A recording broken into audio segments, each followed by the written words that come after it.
Irmãos, vamos abrir a palavra de Deus em Joel. Hoje nós concluiremos, se Deus quiser, irmãos. Iremos ler todo o capítulo 3.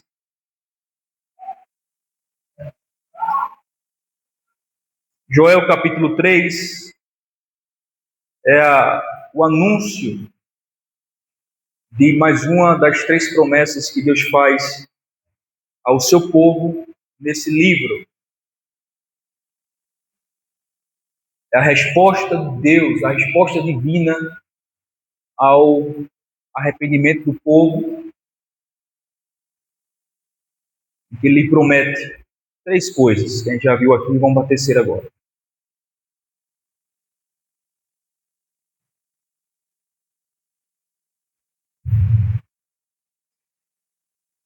Irmãos, nós iremos orar, como nós iremos passar por todo o capítulo, 21 versículos, nós oramos, então nós já iniciamos. Queremos ver aos pouquinhos.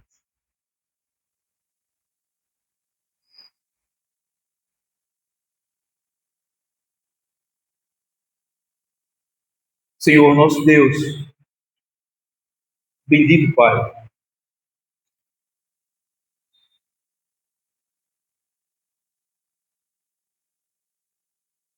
chegou o momento, Senhor, que nós iremos ler a Tua palavra, meditar nela, estudá-la. Nós sabemos muito bem, Senhor,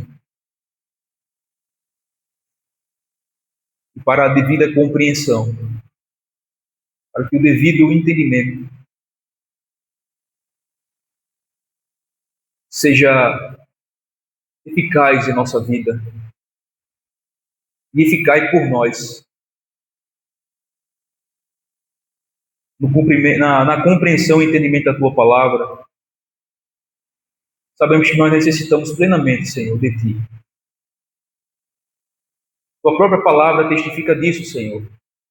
O Espírito é aquele que, quando viesse, nos ensinaria, nos iluminaria o entendimento, iluminaria os olhos do nosso entendimento, nos faria lembrar de toda a Tua verdade. É o Espírito que ensina o Teu povo, é o Espírito, Senhor Deus, que é o mestre, que é o professor do Teu povo, que torna eficaz o conhecimento, o crescimento do conhecimento, do entendimento, da compreensão, do discernimento, da sabedoria da Tua palavra, da Tua verdade.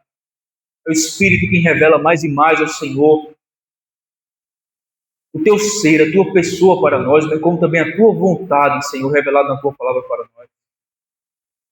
Nós te louvamos ao Senhor porque, por Tua graça e bondade, nós temos aprendido tanto, Senhor, ao longo desse tempo. Temos aprendido, Senhor, temos crescido. E nós desejamos crescer mais, ó Senhor. Nós desejamos aprender mais de Ti, conhecer mais ao Senhor, conhecer mais da Tua vontade para a nossa vida. Não pode ser diferente nesta manhã, Senhor. Desejamos e Te pedimos que o Senhor nos seja favorável. Que o Senhor, ó Pai, se agrade em ensinar a Tua palavra ao Teu povo, em nos trazer a compreensão, o entendimento, o discernimento da Tua verdade, Senhor. Entender essa passagem e as suas implicações para a nossa vida. Deus bendito, que o Senhor nos ajude e como também me capacite, Senhor, a de maneira simples, de maneira clara, ensinar a Tua palavra ao Teu povo. Tu habilite o Teu povo, Senhor, a ouvir, Senhor, a aprender, a compreender. E, em suma, Tu fale conosco. Não o que nós queremos, mas o que nós necessitamos. Nos fortalecendo, nos animando, nos encorajando, nos repreendendo, nos disciplinando, nos exortando. Ó Deus, aquilo que for necessário, Senhor. Comunica a Tua verdade em nosso coração, fala conosco. E como também, Senhor, como diz a Tua palavra, que nós, o Teu povo, seríamos santificados na Tua palavra, e nós também queremos isso, que o Senhor nos santifique nesta manhã, Senhor, pela Tua palavra, nos conformando a Jesus Cristo, nosso Senhor, a que possamos nos parecer cada vez mais com Cristo em nossa procedência, em nosso procedimento, em nossa maneira de viver. em todas as coisas, Senhor. Que tu receba a glória e o louvor. É o que nós pedimos. Em nome de Jesus Cristo, nosso Senhor. Amém. Amém. Amém.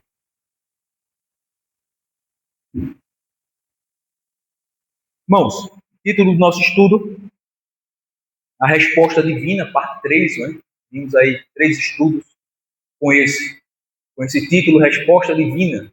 Exatamente a resposta de Deus a partir do capítulo 2, versículo 18, ao arrependimento do povo. Então Deus está respondendo o povo aqui, e ele faz 3 promessas. Então o título do estudo, resposta divina, ou resposta de Deus, parte 3, subtítulo é promessa de restauração nacional. Essa promessa aqui, Deus vai prometer a restauração do seu povo, a restauração nacional, e a gente verá no final, que serve como um tipo da nossa gloriosa, futura bem-aventurança, reino de glória, que o seu povo desfrutará.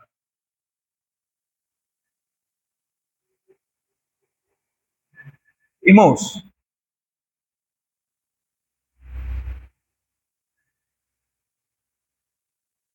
de maneira antecipada, podemos resumir o livro de Joel como sendo o livro em que Deus promete o triunfo e a alegria final e permanente do seu povo. É um livro que inicia mostrando a condição do povo de Deus diante dele, a condição de rebeldia, uma condição em que o povo se encontrava debaixo da disciplina do Senhor, por conta dos seus próprios pecados, e Deus, por amá-los, o disciplinou e o chamou ao arrependimento, à conversão de todo o coração a Deus, a se voltar para Deus completamente. Ao que tudo indica, pela resposta de Deus a partir do capítulo 2, versículo 18, o povo se arrepende, o povo atende, obedece o chamado de Deus, para que ele se arrependesse e se convertesse de todos os seus maus caminhos para o nosso todo-poderoso Deus. Deus então responde ao seu povo de 3 maneiras. Né? De uma única maneira, prometendo a sua promessa, prometendo a sua presença com o seu povo para sempre, sempre e para sempre. E isso ele faz fazendo 3 promessas. Primeiro, uma restauração material. A gente sabe muito bem a condição do povo. Nessa circunstância, não havia praticamente o que comer. Até mesmo os gados já estavam desfalecendo por conta de sede, de fome. Mas todo o cereal do povo foi consumido, devorado, né, devastado pela praga dos gafanhotos. Água não tinha por conta da seca, da estiagem. Os próprios animais estavam padecendo e morrendo de sede, de fome. Então, uma situação precária. Então, Deus promete, primeiramente, do versículo 18 até o 27, como nós vimos, no capítulo 2, uma restauração material, em que agora haveria uma abundância para o seu povo, e até mesmo aquilo que foi consumido pelos gafanhotos, Deus iria restituir a eles, de maneira que ele iria se fartar, ele iria comer abundantemente, eles iriam viver prósperos. A segunda promessa foi uma restauração espiritual. Foi o derramamento do Espírito Santo do capítulo 2, versículo 28 a 32, em que nós vimos Deus fazendo ao seu povo uma promessa de restauração espiritual através do derramamento do seu Santo Espírito. E se daria quando? Nos últimos dias. Este dia iniciou quando? Desde o primeiro advento de Cristo, o cumprimento da promessa de Pentecostes. Na morte, na ressurreição, na ascensão de Cristo, o derramamento do Espírito em Atos 2 é o início, o pontapé inicial daquilo que é chamado na Escritura de os últimos dias. Então Deus cumpre e inicia, né, o cumprimento dessa promessa e os últimos dias em Atos 2, cuja promessa, irmãos, conforme nós cremos e explanamos aqui para os irmãos, é uma promessa que Deus constantemente vai aplicando ela ao longo de toda a história do seu povo, da igreja. Nesses últimos 2000 anos nós vimos vários momentos na história, há registros históricos, fatos registrados e documentados de derramamento do Espírito Santo sobre o povo de Deus, em que tanta igreja foi avivada quando estava em um período de frieza, de dificuldade, de fragilidade. Tanta igreja, o povo de Deus foi avivado, foi renovado, foi fortalecido no Espírito, como também conversões em massas foi realizado, né? Pessoas sendo convertidas, pessoas sendo regeneradas, pessoas sendo introduzidas no povo de Deus, grandes momentos de avivamento que marcaram a história que nós conhecemos até o dia de hoje, e que cremos que é, com certeza, o derramado do Espírito Santo. Então, os efeitos dessa promessa cumprida e iniciada em Atos 2, sendo aplicada ao longo de toda a história da Igreja de Deus, ao longo dos séculos. Podemos e cremos piamente que isso pode acontecer hoje, como cremos que isso está acontecendo no dia de hoje em alguns lugares do mundo. Tem relatos de que o Evangelho está crescendo aonde? No Oriente Médio. Veja que coisa. Aqueles países islâmicos muçulmanos. As entranhas daqueles países, né, submundo daqueles países, aqueles países ditadores, com ditadores, países de sistemas opressores, que é contra o Evangelho, contra a igreja. A gente vê a igreja crescendo no submundo, muçulmanos se convertendo aos montões, abandonando sua religião falsa e se voltando com todo o coração para o Senhor. Veja que coisa. A China, dizem, segundo a estatística, que é a maior igreja que existe no mundo. É a igreja da China. Um país comunista, né? Que persegue, que oprime a igreja, os cristãos. Existe até a igreja estatal lá, né? Tem que ser de acordo com o Estado. Qualquer coisa que se levantar contra o Estado, aí não pode não. Protestar contra o Estado, contra esse regime comunista. Mas a igreja de Cristo está lá na China, né? Ramando os bastidores, nas entrelinhas, no submundo da China. Então, o que é isso? Senão o derramamento do Espírito Santo, o mover do Espírito de Deus, o mover de Deus entre os povos, entre os lugares mais remotos, fazendo o seu reino avançar, salvando vidas, avivando a igreja. Cristãos até hoje é morto, irmãos, em alguns países. Perseguido, é preso, é morto, é torturado. A própria China é um desses exemplos. Então, o que é isso senão um derramado do Espírito Santo, um avivamento entre o povo de Deus, bem como também um chamamento dos eleitos de Deus espalhado em todo o mundo. É exatamente o que nós vimos em Pentecostes, bem como também todo o registro do livro de Atos, onde o povo de Deus chegou, onde o Evangelho foi pregado, a gente viu o reino de Deus avançando. Quando ele chega em Éfeso, por exemplo, né? Eles queimam seus livros de magia negra, imagina isso. A praça cheia de livros e o pessoal queimando os seus livros de magia negra, de ocultismo da época, de feitiçaria. O que é isso? Derramamento do Espírito.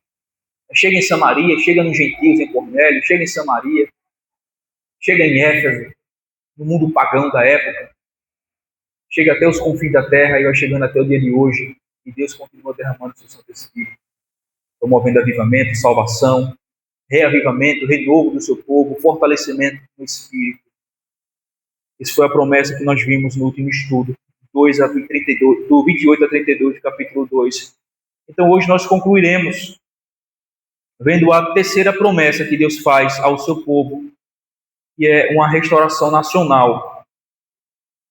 Como se dará?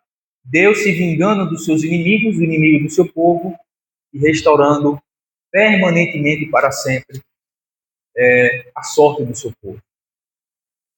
É o que nós iremos ver então a partir de agora. Em primeiro lugar, irmãos, do versículo 1 a 3, Deus promete se vingar do seu povo. Deus promete se vingar do seu povo. Deixa eu pegar o outro.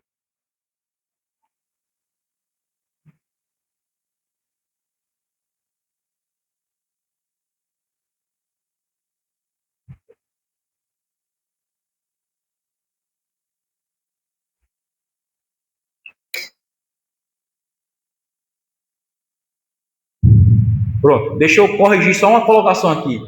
Deus promete vingar o seu povo, não vingar do seu povo. Como eu falei, Deus promete vingar o seu povo, os seus inimigos. Versículo 1 a 3 diz assim: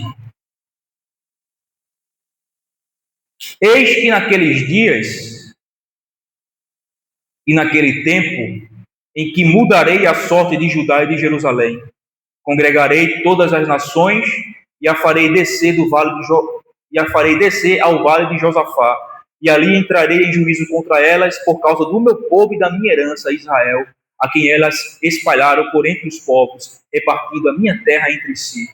Lançaram sorte sobre o meu povo e deram meninos por meretrizes e venderam meninas por vinho e beberam. Então isso aqui é Deus prometendo que irá vingar o seu povo das atrocidades que os seus inimigos fizeram contra eles. Eis que naqueles dias e naquele tempo, é uma referência ao tempo do cumprimento da promessa. É esse período dos últimos dias, né? E que nós cremos que, de maneira mais específica, como nós iremos ver no decorrer do texto, é na chegada e no exato dia daquele grande e terrível dia do Senhor, que é o dia do juízo. Esse é o momento que Deus irá vingar o seu povo dos seus inimigos. É quando Cristo vir com poder e grande glória sobre a luz do céu para tomar juízo, para fazer juízo e justiça contra os inimigos dele e do seu povo. Então, naqueles dias, evidentemente, se refere ao cumprimento da promessa, dessa promessa, em que o grande e terrível dia do Senhor se dará exatamente nesse tempo, nesse período de tempo, que é chamado de os últimos dias. Jesus vem no final dos últimos dias, é o último dos últimos dias, né? O último singular, dos últimos dias em que nós estamos vivendo nesse momento, em que Cristo vem para tomar vingança dos seus inimigos e resgatar o seu povo para sempre, estar com ele para todo sempre. No novo céu e nova terra, nos quais habita a justiça. Ele diz: em que mudarei a sorte de Judá e de Jerusalém? Congregarei todas as nações e as farei descer ao vale de Josafá. Josafá, a palavra Josafá significa Iavé julga. Pode ser chamado de o vale do julgamento. E ali entrarei em juízo contra elas por causa do meu povo e da minha aliança Israel. Aqui é o motivo, né, que ele está aplicando. Por que ele entrará em juízo contra essas nações? Por causa do meu povo e da minha aliança, Israel. Ele está apresentando o motivo por que irá julgar e vir em juízo contra essas nações inimigas. É por conta do seu povo. Por conta da opressão que eles causaram ao seu povo. A quem elas espalharam por entre os povos, repartindo a minha herança entre si. Lançaram sorte sobre o meu povo e deram meninos por meretrizes e venderam meninas por vinho que beberam. Irmãos, esses 3 versos, irmãos, descrevem um pouco da maldade praticada contra o povo de Deus, quando eles eram subjugados, quando eles eram levados como escravos em virtude da guerra. É o que esses 3 versos estão apontando, está indicando, está mostrando, descrevendo um pouco da maldade que eles sofriam por parte dos seus inimigos. Os escravos eram vendidos a negociantes que levavam para longe de sua terra natal. Por exemplo, o finalzinho do versículo 2, né? Diz assim: a quem elas, isto é, essas nações que se levantaram contra o povo de Deus, espalharam por entre os povos, repartindo a minha terra entre si. Aqueles escravos dentre o povo de Deus que eram levados cativos em virtude da guerra, eles eram vendidos a negociantes que os levavam para longe da sua terra natal.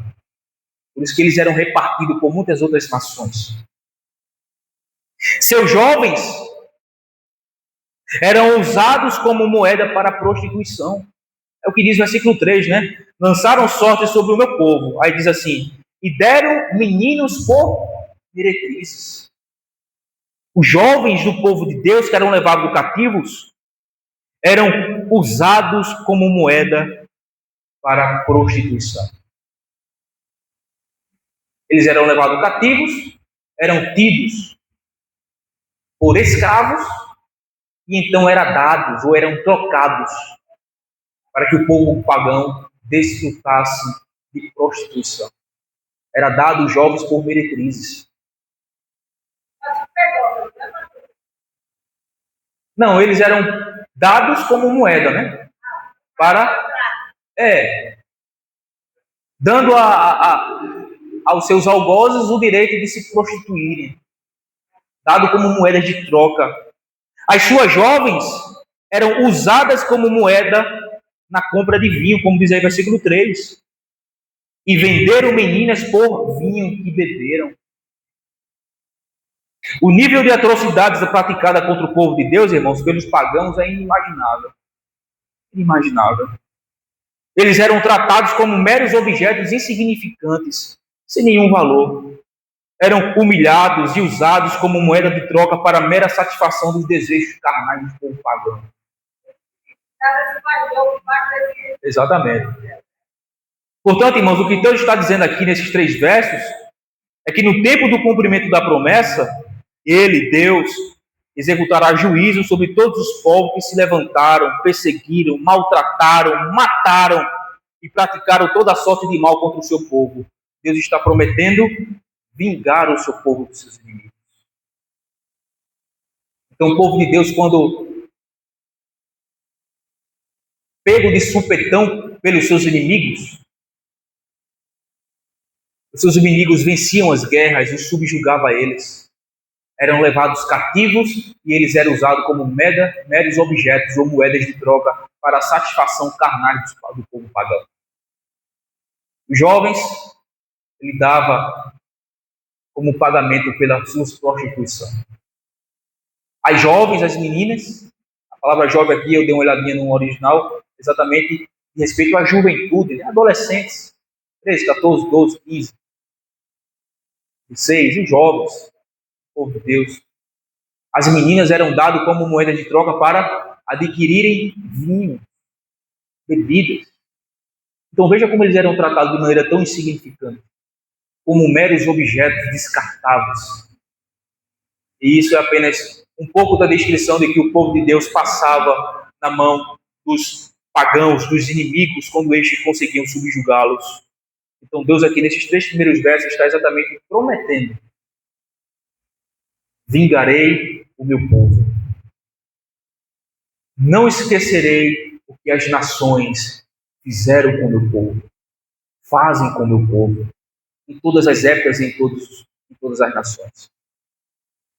Um dia eu pedirei conta a essas nações. Um dia eu vingarei os vossos inimigos, que os vossos inimigos são os meus inimigos, diz o Senhor.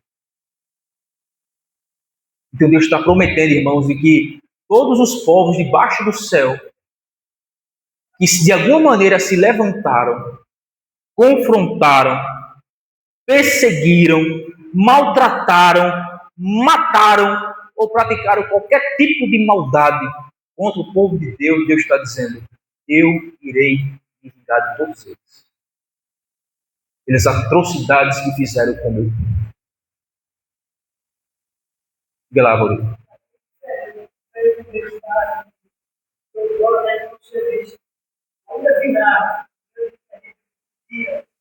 Não.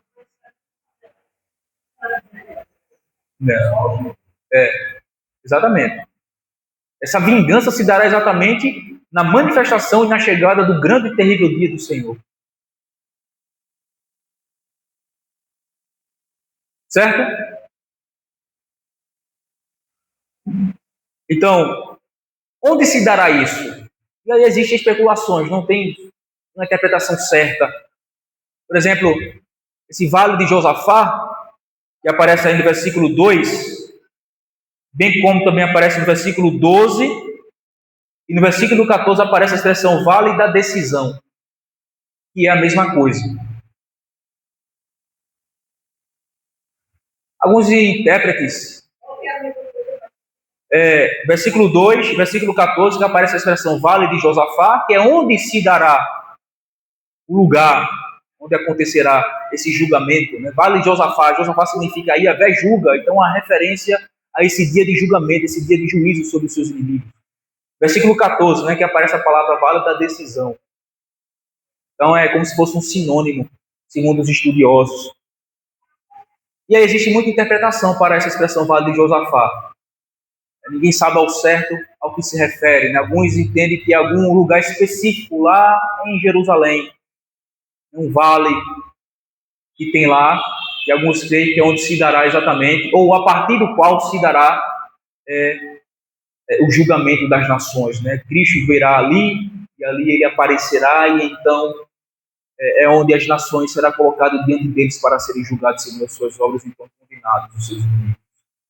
Então não há unanimidade, há muita dificuldade, porque em nenhum lugar das Escrituras aparece essa expressão, ou faz referência a esse vale de Josafá. Não tem nada na Escritura. Em nenhum lugar, nem na Escritura, nem na tradição rabínica judaica, em nenhum lugar aparece essa expressão, vale de Josafá. Por isso a dificuldade então de entender o que é que está se falando aqui. Apenas se interpretam de maneira mais... de uma maneira a entender de que esse vale de Josafá, pelo fato de a palavra Josafá, o nome de Josafá significa Israel, Yahvé julga, então em virtude do significado do nome de Josafá, é a referência pelo qual a palavra de Deus está se referindo a esse grande e terrível dia do Senhor, que é o dia que Deus irá julgar as nações. Yahvé julga, significa a palavra Josafá. Então é como se fosse uma palavra trocadilha para se referir a esse grande e terrível dia do Senhor que se manifestará no futuro, no qual ele julgará todos os seus inimigos, ele julgará todas as nações. Então há uma discussão, não há certeza se é um lugar geograficamente específico, né? Mas se é um lugar geograficamente específico, há muita dificuldade de identificar onde, porque a Bíblia não traz nenhuma referência, nem mesmo a tradição traz nenhuma referência. Então por isso que é melhor se apegar a essa expressão ou interpretá-la como sendo apenas uma expressão que denota o dia do julgamento, visto que o nome Josafá significa Yahvé julga. E todo o contexto aqui é exatamente sobre isso, né? O grande e terrível dia do Senhor que virá para julgar as nações. Então, parece fazer mais sentido essa perspectiva, embora alguns acreditem que deve ser algum lugar lá no Oriente Médio, algum lugar ali nos arredores de Jerusalém, algum vale que existe por ali. Talvez seja o lugar em que, a partir do qual Deus julgará as nações, né? Todas as nações serão colocadas diante dele para ser julgado. Certo? Mas os 3 primeiros versos aqui é exatamente Deus prometendo ao seu povo vingar-se dos seus inimigos que fizeram atrocidades contra eles. Versículo 4 a 8, irmãos. Antes de ir para essa segunda parte, ainda guisa de aplicação dessa primeira, né? Então, irmãos, é certo que todos os inimigos do povo de Deus serão devidamente julgados e condenados. Todos esses sistemas, todos esses governos tirânicos, perseguidores, desde a fundação do mundo, né? Desde os primeiros inimigos do povo de Deus, os filisteus. Tem até uma referência que vai aparecer aqui, né? A região da Filístia, exatamente uma referência aos filisteus, que se tornou naturalmente um inimigo do povo de Deus. Os edomitas, os assírios, os persas, os gregos, os romanos, e todos os demais sistemas governamentais que se levantaram contra o povo de Deus, tanto no passado quanto também na atualidade.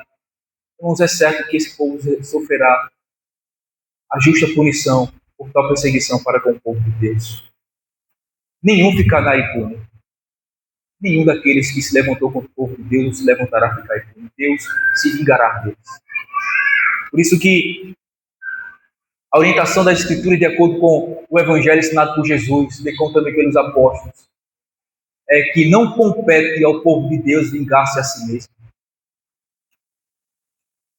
Ao contrário, devemos orar por aquele que nos persegue e bendizer aquele que nos maldiz, como diz o Evangelho. Porque é do Senhor que pertence a vingança. E ai daquele que cair na mão do Deus vivo. Ai daquele que cair na mão do Deus vivo. Então Deus se vingará, irmãos, do seu povo. Deus se vingará das injustiças que é praticado contra nós. Das malícias e maldades que é praticado contra nós. Se vingará de cada uma delas. Por isso, não se levante com suas próprias mãos para vingar-se a si mesmo. Espere no Senhor, tenha paciência. O grande e terrível dia do Senhor está chegando. E todos os nossos inimigos serão devidamente pagos por suas más obras. Provarão a ira do Deus Todo-Poderoso. Então, ai daqueles, irmãos, contra quem o Senhor está irado. Ai daqueles. Contra quem o Senhor se vingará por conta das maldades atrozes que eles fizeram contra o seu povo. Os seus levantes, a sua perseguição, os seus maus tratos, os seus homicídios, né? As mortes que eles causaram ao povo de Deus.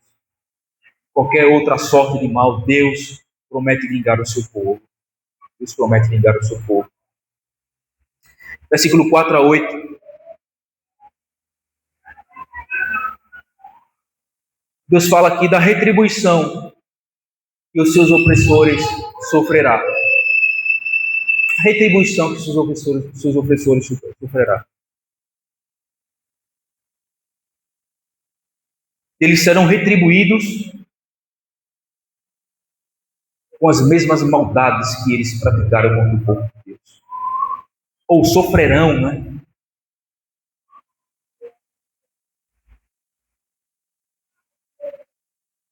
Ele diz: que tendes vós comigo, Tiro e Sidom, em todas as regiões da Filístia?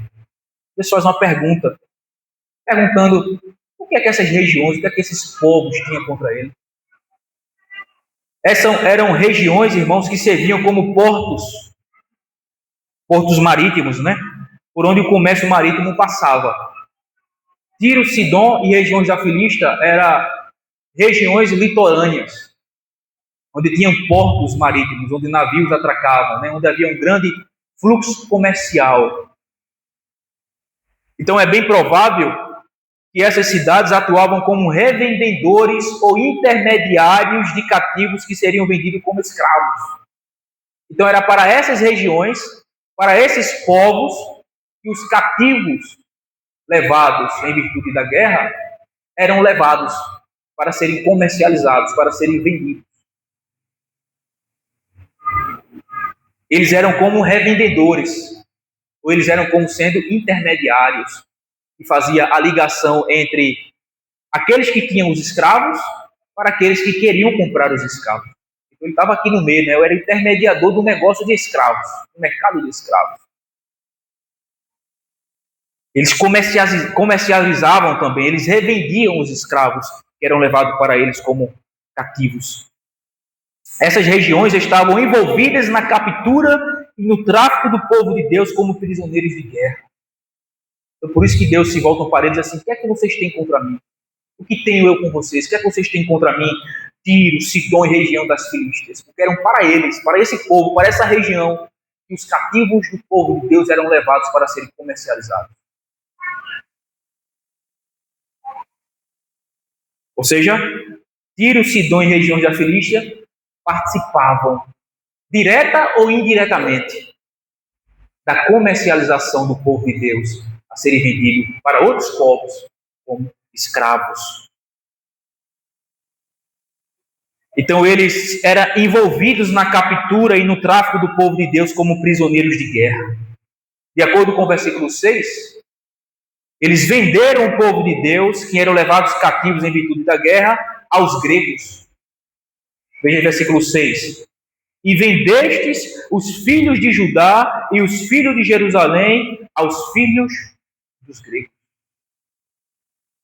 Então os gregos eram os compradores, Tiro, Sidom e o povo da região da Filístia que trabalhava nesse mercado de escravo eram os intermediários, os comerciantes, e o patrão, ou vamos dizer assim, os donos desses escravos eram aqueles que subjugavam o povo de Deus. As nações que vinham contra o povo de Deus e a subjugavam e a venciam em guerra e levavam eles cativos. De acordo também com Amós, capítulo 1, versículo 9, eles também vendiam os escravos do povo do Senhor aos edomitas.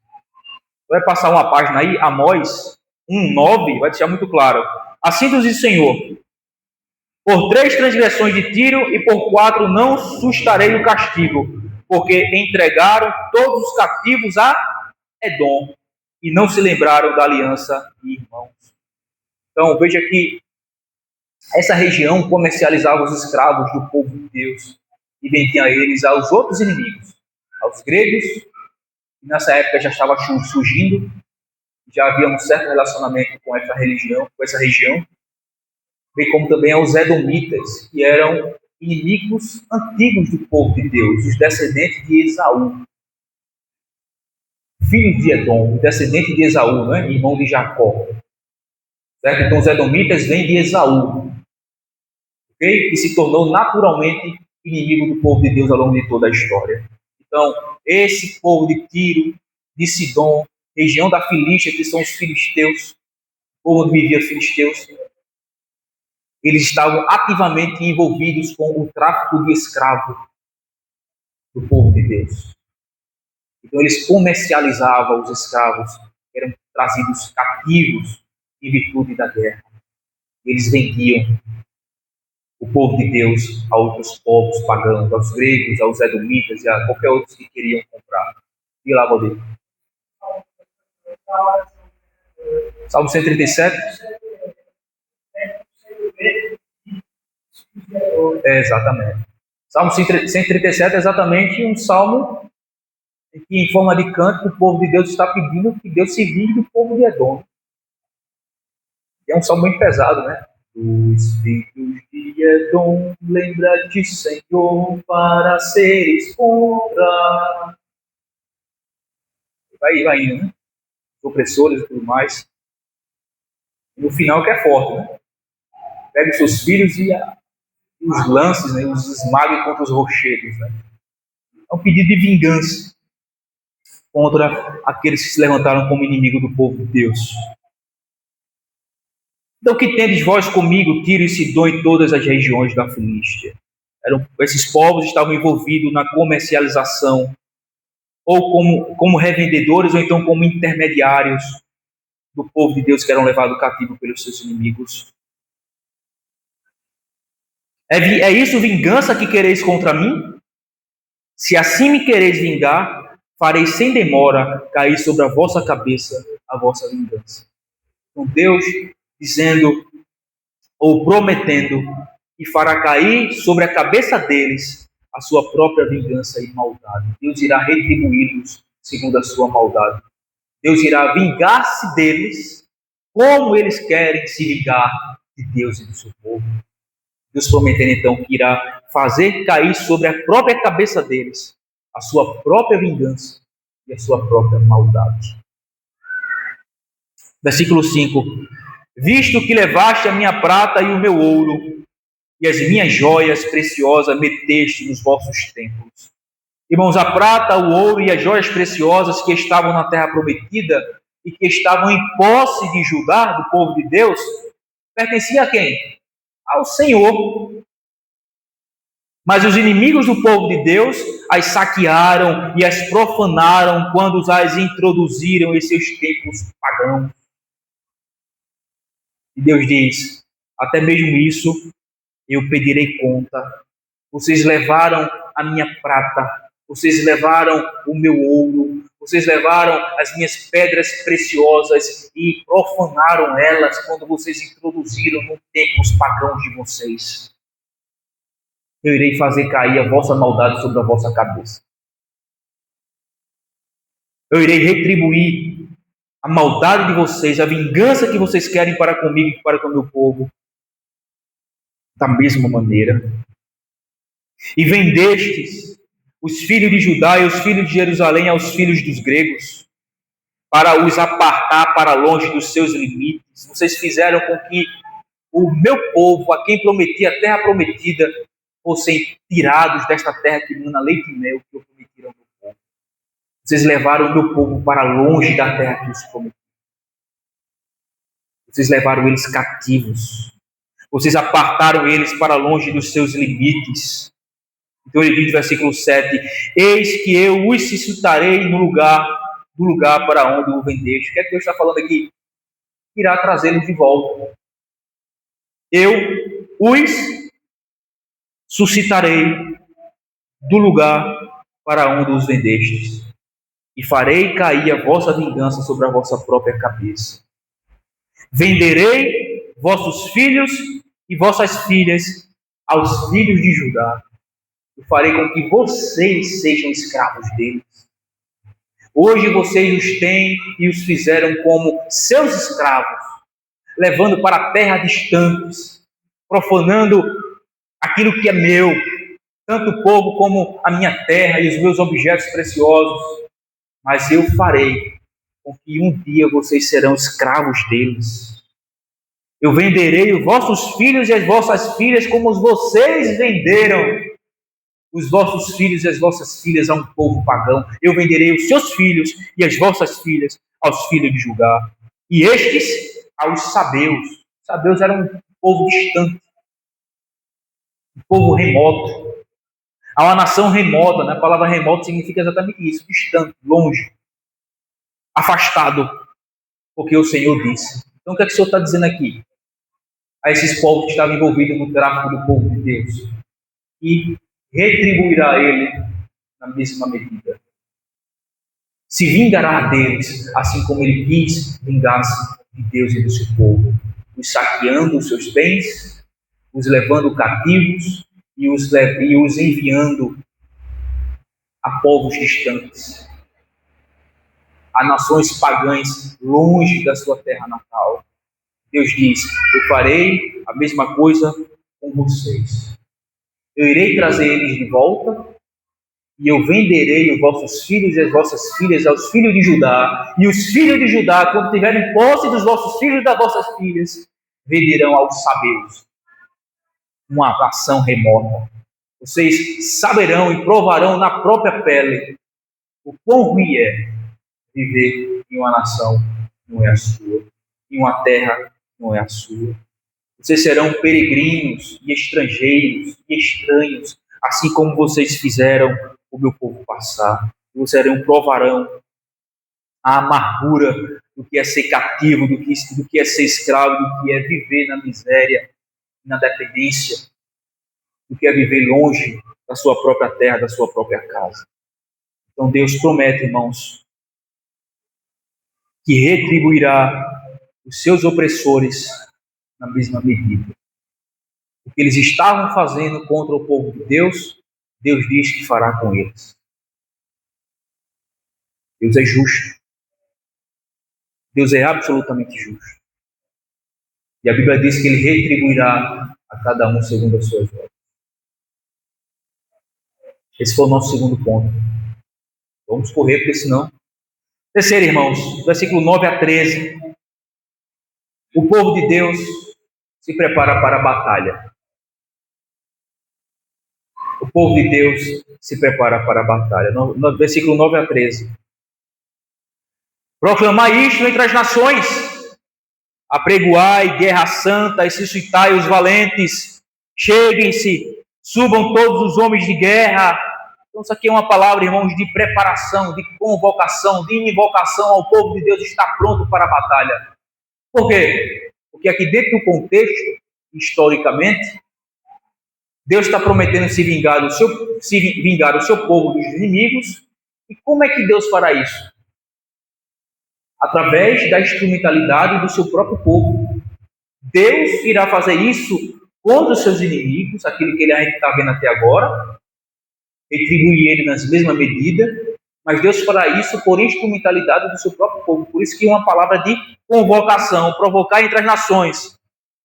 Apregoai guerra santa e suscitai os valentes. Cheguem-se, subam todos os homens de guerra.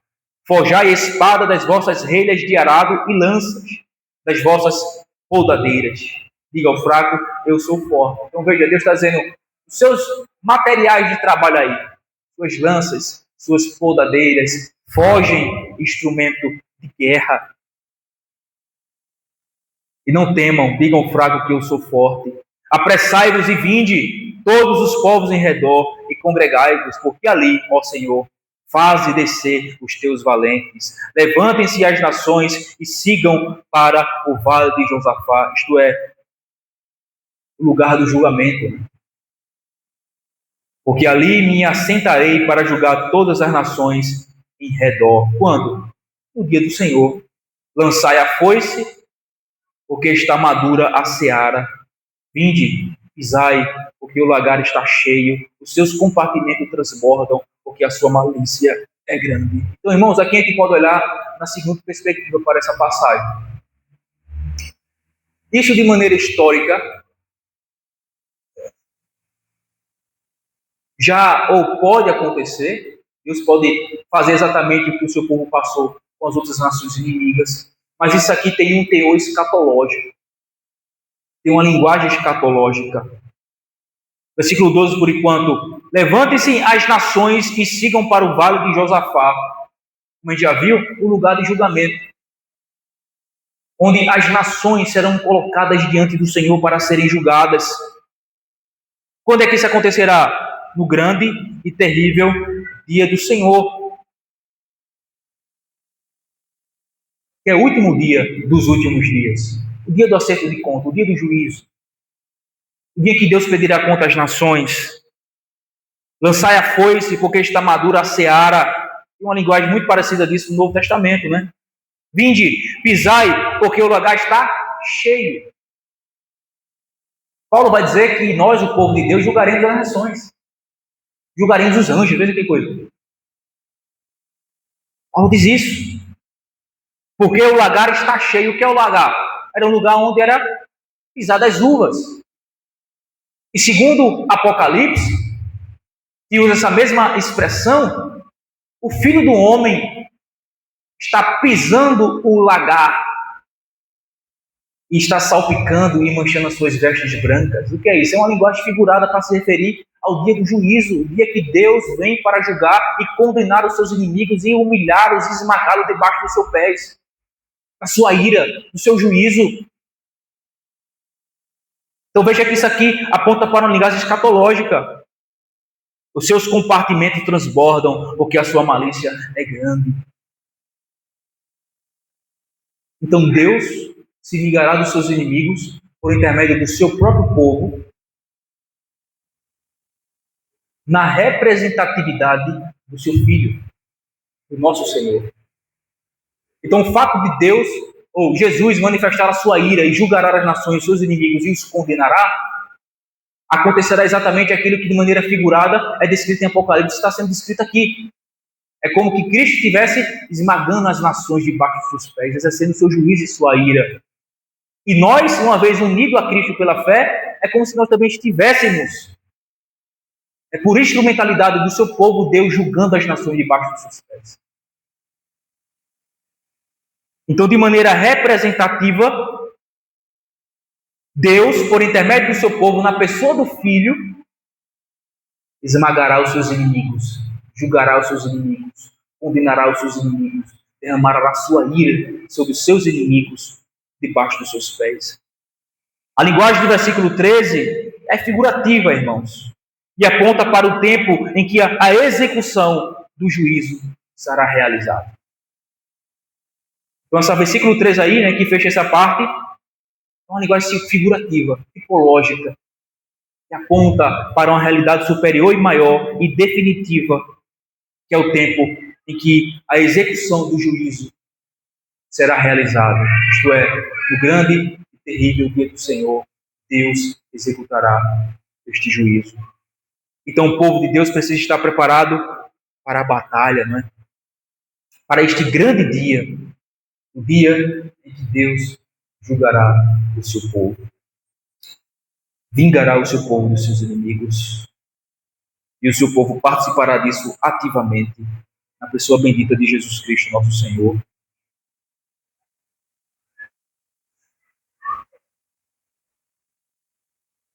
Quarto, irmão, vai do 14 a 17.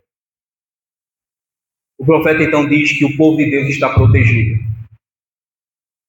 O povo de Deus está e estará protegido quando esse grande e terrível dia do Senhor chegar. Versículo 14 a 17. Multidões no vale da decisão.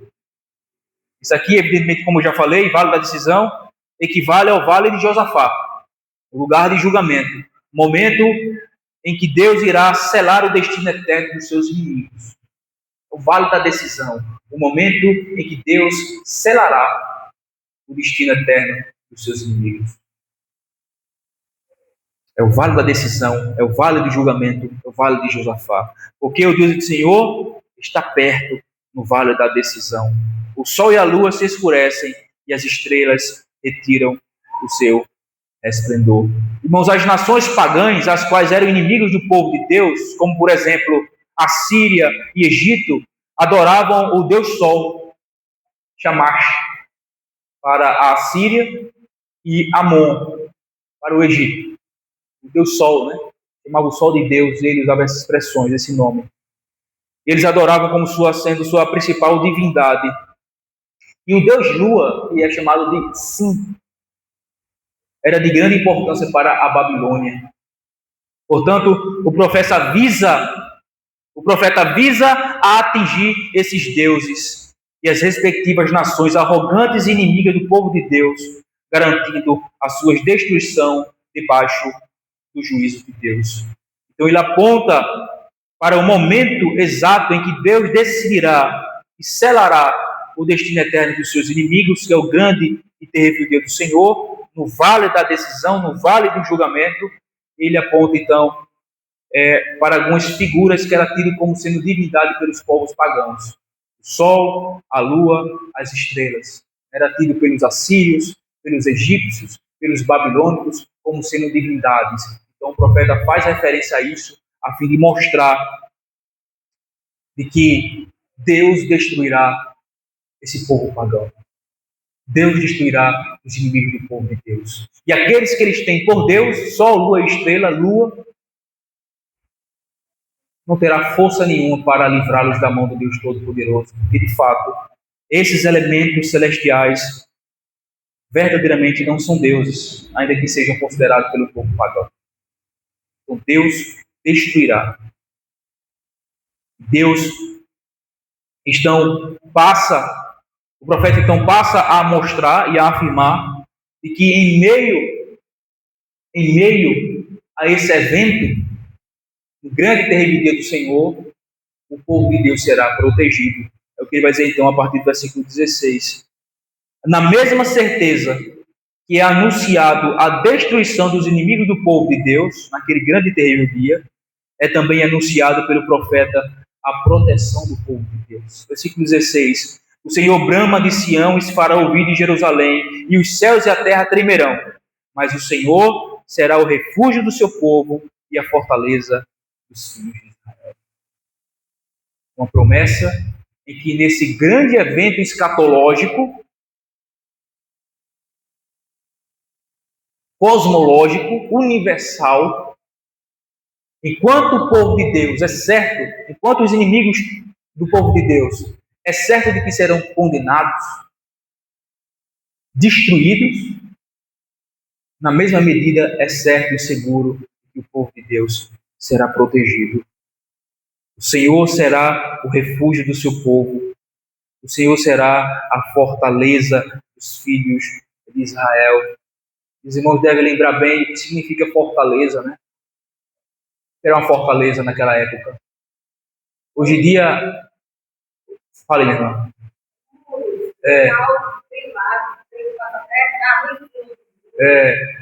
Então, hoje em dia, as cidades, elas são entrelaçadas, né? Praticamente não há mais divisão. A divisão é simplesmente por placas que delimitam, né, aqueles limites de determinadas cidades, estados ou nações. Mas na época lá, a cidade, os povos as cidades eram rodeadas por grandes muralhas. Era chamada de fortaleza, onde ficavam os atalaias, até mesmo tinha casas em cima dessas grandes muralhas. Então era uma grande fortaleza. Então o profeta está usando aqui exatamente essa linguagem, que o Senhor será a fortaleza do povo, onde o povo estará amparado, refugiado, protegido desse grande juízo que virá contra os seus inimigos. Sabereis assim que eu sou o Senhor vosso Deus, que habito em Sião, no meu santo monte, e Jerusalém será santa. Estranhos não passarão mais por ela. Então veja Deus prometendo que o seu povo será guardado, seu povo será protegido. Seu povo estará amparado, estará dentro da fortaleza chamada Deus, Javé, Jesus Cristo, o nosso Senhor, nesse grande e terrível dia em que Ele manifestará sua ira e seu juízo sobre os seus inimigos, tomando vingança. Enquanto os inimigos do seu povo é certa a destruição, o povo de Deus é anunciado então, eles serão protegidos, guardados, refugiados no Senhor. Será um dia imemorável, inesquecível. Algumas coisas acontecem na história de maneira única, mas alguns eventos são únicos. Por exemplo, a crucificação é um evento único. Pentecostes é um evento único. O nascimento de Cristo é um evento único. Assim também será um evento único a vinda do Senhor com poder e grande glória. Um evento único, definitivo, final, que não acontecerá jamais. Porque será um evento e um dia em que os inimigos do povo de Deus serão completa, totalmente, definitivamente destruídos. Enquanto o povo de Deus desfrutará completamente, definitivamente, da bênção do Senhor, da presença de Deus, dos novos céus e nova terra nos quais habita a justiça, na linguagem aqui do profeta. Então Jerusalém será santa. Então estranhos não passarão mais por ela. Uma referência, uma linguagem também escatológica que aponta para a pureza, para a santidade, para a perfeição do povo de Deus no estado de glória. Em que o Senhor nosso Deus habitará em Sião, habitará no seu santo monte. Veja aqui essas linguagens: Sião, Santo Monte, Jerusalém. No Novo Testamento, são linguagens que são expressões de termos que são aplicadas ao quê? Ao povo de Deus, à igreja.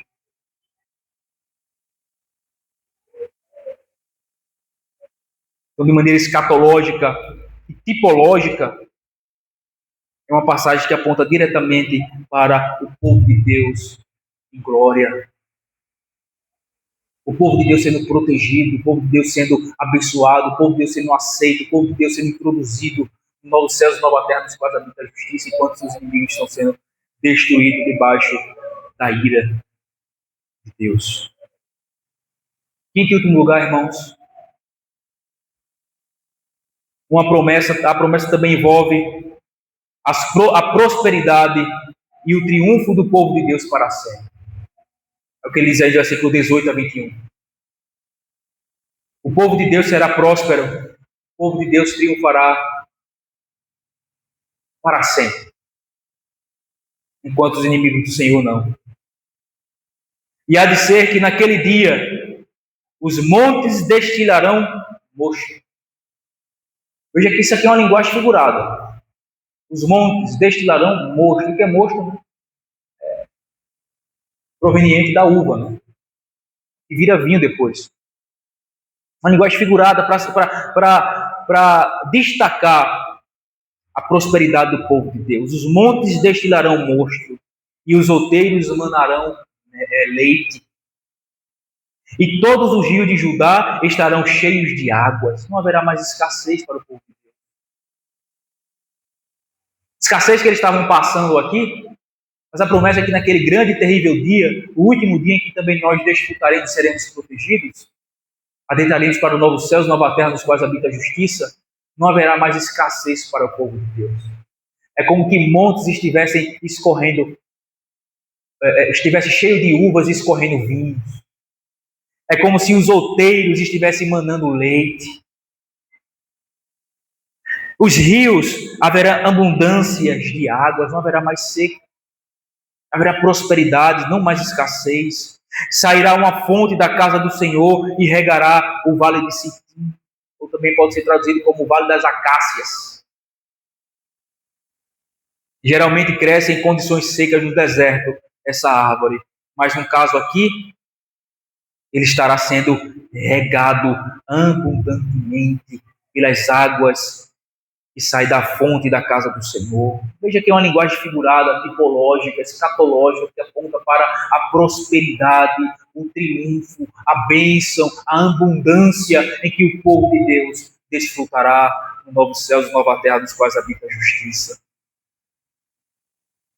Mas e os inimigos? Versículo 19. O Egito se tornará em desolação, e Edom se fará um deserto abandonado, por causa da violência que fizeram aos filhos de Judá, em cuja terra derramaram sangue inocente. Veja, no Novo Testamento, principalmente a palavra Egito, é tido também como sendo uma palavra que representa todos os inimigos do povo de Deus. Né? Por exemplo, Faraó é um tipo de quem? De Satanás. Egito é um tipo de quem? Do mundo, do povo pagão. Certo? Então veja que no Antigo Testamento existem expressões e povos que existiram e existem até o dia de hoje, por exemplo, a nação do Egito, que na perspectiva do Novo Testamento, essas expressões são usadas para se referir aos inimigos de Deus. Egito, Edom, os inimigos de Deus, representa aqueles que estão contra o Senhor e contra o seu povo. E o que é que acontecerá contra esse povo pagão, inimigo de Deus e do seu povo? Será feito em deserto, será feito em desolação, será destruído para sempre. Porque eles derramaram sangue inocente, eles se levantaram contra o povo do Senhor, o povo que Deus salvou, o povo que Deus justificou, o povo que Deus perdoou, o povo que Deus o teve por seu. Mas eles se levantaram, eles destruíram, eles acabaram, eles perseguiram, eles mataram o povo do Senhor, eles fizeram toda sorte de atrocidades para com o povo de Deus. Então eles serão feitos em desolação, eles serão feitos em deserto, não haverá vida. Haverá apenas escassez para o povo pagão, o povo inimigo do Senhor. Mas em Judá? Judá, porém, será habitada para sempre. Jerusalém de geração em geração. Judá, Jerusalém, Monte Santo, Monte Sião, na perspectiva do Novo Testamento, é tudo termos aplicado à igreja, ao povo do Senhor, constituído tanto por judeus quanto por gentios. O povo do Senhor viverá para sempre. O povo do Senhor permanecerá de geração em geração, triunfará sobre os ataques dos seus inimigos, porque Deus, o seu Deus, se vingará de todos eles. Eu expiarei o sangue dos que foram expiados, porque o Senhor habitará em Sião. Sião, novamente, um termo que é aplicado no Novo Testamento à igreja.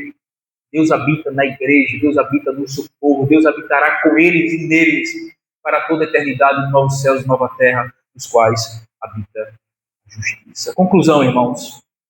Se pudermos resumir a mensagem do profeta Joel em uma frase, a frase seria essa: Deus sempre agirá com misericórdia para com um povo arrependido, prometendo e garantindo-lhes uma eternidade de bênçãos imensuráveis diante do juízo iminente. Essa é a frase que resume bem o livro de Joel. Vou repetir. Deus sempre agirá em misericórdia para com o povo arrependido, prometendo e garantindo-lhes uma eternidade de bênçãos imensuráveis diante do juízo iminente. O juízo que está para vir. O juízo que está para vir. Então, isso se resume à mensagem de Joel para a nossa vida. Irmãos, Deus é um Deus misericordioso e que promete todas essas bênçãos a um povo que verdadeiramente tem um coração arrependido, quebrantado, humilde. Um povo que depende dele, um povo que busca ele, um povo que muitas vezes é injustiçado, é perseguido, é maltratado pelos pagãos.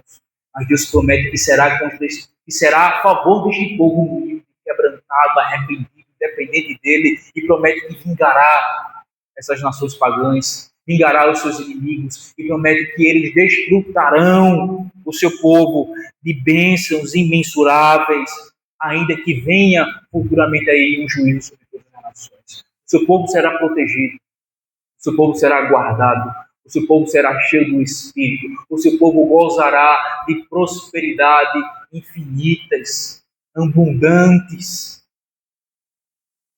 Não mais de escassez quando nós sofremos na mão desse povo pagão. Mas gozarão e desfrutaremos, irmãos, de prosperidade sem fim, de abundância, de alegria, de gozo, de felicidade, de bênçãos imensuráveis, ainda que diante de um juízo iminente que está para vir sobre todo mundo. Os inimigos de Deus sofrerão, mas o povo de Deus será protegido, será guardado, será abençoado e desfrutará para sempre de eterna alegria com o Senhor. Então é assim que termina o livro de Joel. Essa é a mensagem de Joel para a nossa vida, irmãos. Começa ruim, mas terminamos em triunfo, em garantia, em certeza de bênçãos imensuráveis para com o povo arrependido, quebrantado, contrito, que de fato depende do Senhor. O Senhor os vingará, o Senhor os protegerá, o Senhor os renovará, o Senhor os abençoará e os fará permanecer para todo sempre. Amém.